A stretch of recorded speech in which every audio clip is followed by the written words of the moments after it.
Yo, what up? What up? Um, Kendrick Perkins went on social media today and said LeBron James is the GOAT, greatest of all time, basically because of his stats. Okay, his stats alone makes him the greatest basketball player of all time. Now, if that's true, if stats is the be all, the say all to everything, wouldn't Walt Chamberlain be the greatest basketball player of all time?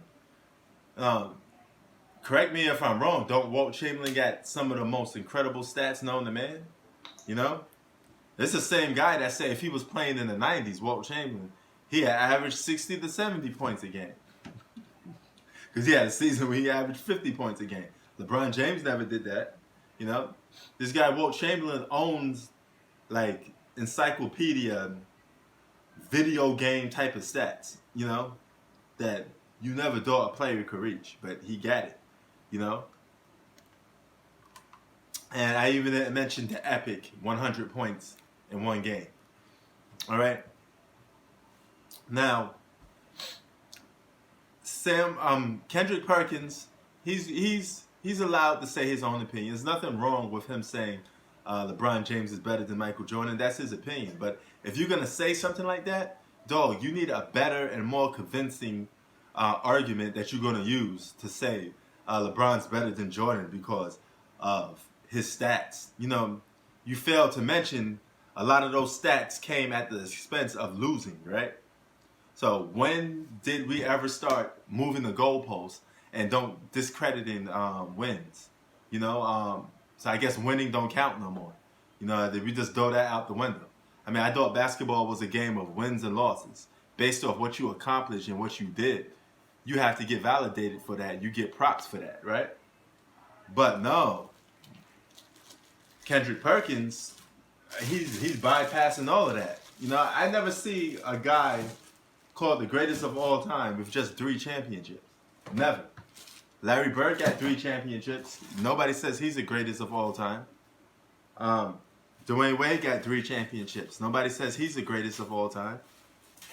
But we're quick to say LeBron James is the greatest of all time? Based off what? He's a great basketball player, don't get me wrong. And I know some of you people, you can't put the thought in your mind that a person could like LeBron James and like Michael Jordan at the same time. To you spoil-minded people, you think it's either one or the other. You know, how dare this guy like both players? How dare he be a basketball purist? How dare he likes basketball and not pick a side like some of these damn trolls that you see on YouTube? No, some of these guys are pathetic. There's nothing wrong with saying one player is better than the next. You know, especially if you have good valid proof to back it up. But if you out there making no sense like Sam Perkins, clout chasing, people are gonna call you out on that. That absolutely makes no sense. To say just somebody's a GOAT just because of stats that they picked up while losing. No, anybody could get their stats inflated if you're losing. Nobody cares at that point because the game's already out of proportion. And you know you're going to lose anyway. You ever stop to think some of these inflated stats that you see today is because of the nature of the game and how it is? Back when Jordan played, an average NBA game was 93 to like 98. That was considered high scoring games. So before you go about saying, oh, this was weak, this was that, keep this in mind. When you in a league or you in a time where defense was the #1 focus, all right? It was harder to score back then. That's why in 2005, you see guys like LeBron James, Kobe Bryant, their stats got inflated even more. Because that's the year where the league broke out even more new rules to make the game more easier for people, right?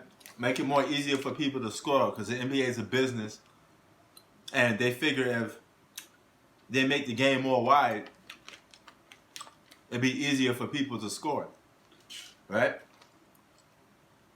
The game keeps evolving, so to speak. Now, you could say that okay, this is a form of evolving. The game's different. Just because something changes and is different doesn't necessarily mean the obstacle or is more tougher to do. Point intact. When Jordan was playing, it was a little more harder to win because each possession counted more, because the games was so low scored. So a couple of shots missed here or there, you could cost your team the game if you're the superstar. So you had to know when to put your foot on these motherfuckers' neck and take the game away. All right? What Ninja Turtle Kendrick Perkins is missing is the simple fact that guys today have the freedom of scoring more, because the NBA allows them to do that with these new moves. For starters, I'm going to just get some moves in contact. Forget all the times you see people randomly traveling on NBA games today, right? Because a lot of players do it. All right. Euro steps, step back, hop step. All these offensive moves weren't allowed in the 90s and early 2000s for a certain extent. All right? Once you allowed those moves to come into the NBA, you allowed the gap to open more for scoring. All right?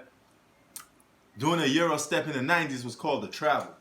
That move came from Europe because European players were doing that. When the NBA seen that Europe had a lot of talent, they took some of the European professional basketball game and added it to the NBA for fun, because people overseas were liking that, you know. And that's when you got all the new school cats doing stuff like that, which isn't wrong. Nothing wrong with that. All right. Average NBA game today is about 134 points a game. Okay? So, of course, LeBron's numbers are going to be inflated when the opportunity of scoring is so open. But the opportunities of defense has went down. Defense in today's league is really rare and uncommon. You know, you got good defensive players like Kawhi Leonard's an awesome defensive player, but there's limits to what he could do, you know. But if he was playing in another era, let's say the 90s, with that defense, he'd be even a better lockdown defender, because he'll be allowed to do more stuff on the defensive end. All right. 90s and early 2000s the game went through big men more. All right. Slowly but surely, around the mid 2000s, around 2005, is where the game became from perimeter players a little more. And that's what Kendrick Perkins fails to mention. You know, he's working for ESPN now, so he's going to be in clout chasing mode, saying outlandish things, just to get people pumped up, you know. But don't ever sleep on the fact that when somebody brings up stats, always break the stats down accordingly, because stats never tell the whole story if you don't know about basketball. Some of you guys don't know nothing about basketball. No. And you just slowly read on stats, you know? Look at the game first, man. Look how the guy is doing something to get whatever he's getting, you know? Break the game down right, you know?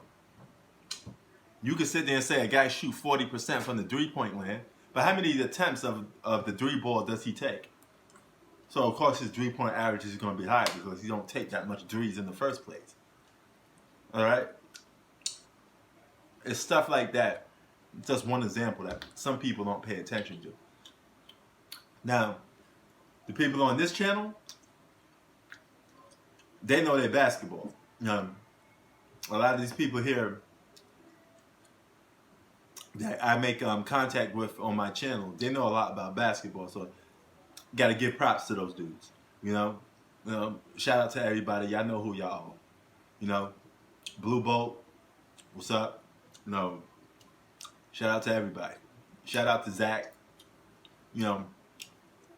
Zach is he's a young kid. He's learning basketball as day by day goes by. He's getting more knowledge of the game. He's a great mind when it comes to learning about today's basketball, and he comes up with the most smartest and intelligent questions. So I got to give him props on that, man. The guy is, if he's eager to learn more stuff, and at the same time, the stuff that he does learn, he adds it to his repertoire, and he uses it against you, which is good because he's learning. So, and he's getting stronger every day. So, peace. And Kendrick Perkins, stop cloud chasing, dog. Okay? Because you're going to get people like me, you're going to get several people that will call you out on foolery and some of the things that you say that's just not right. Period. It's cloud chasing. Peace.